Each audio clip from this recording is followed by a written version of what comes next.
Hi, I'm Lee and welcome to 2 Minute Tuesday, where we give you tips and tricks regarding the software that helps you get to where you need to be. Today we're going to jump into Avontus Designer. I'm going to show you step by step on how to change a bay into a section of beams and lift them into position for your drawing.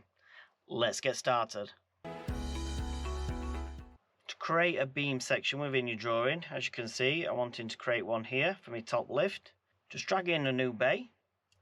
I'm going to change this into what I need. So just go through to your beam section. This will only show up beams if you have them within your material master.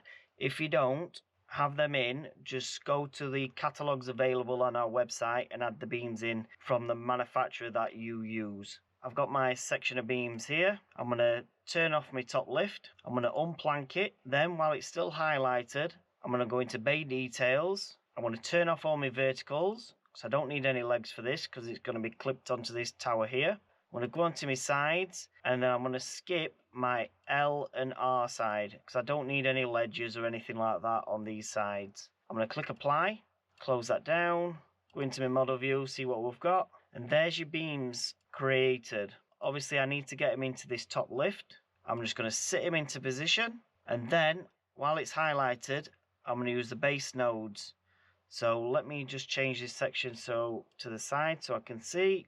Make sure the base selected. Take it up to about 7, probably a bit more. Let's have a gander at that. One more. Into my model view. And there you have it. My beams are in position where I want them, ready to create my decks, my handrails, or whatever I need to use to make my board lift. There you go. I hope this helps. If you do like this video, please like and subscribe for more to come.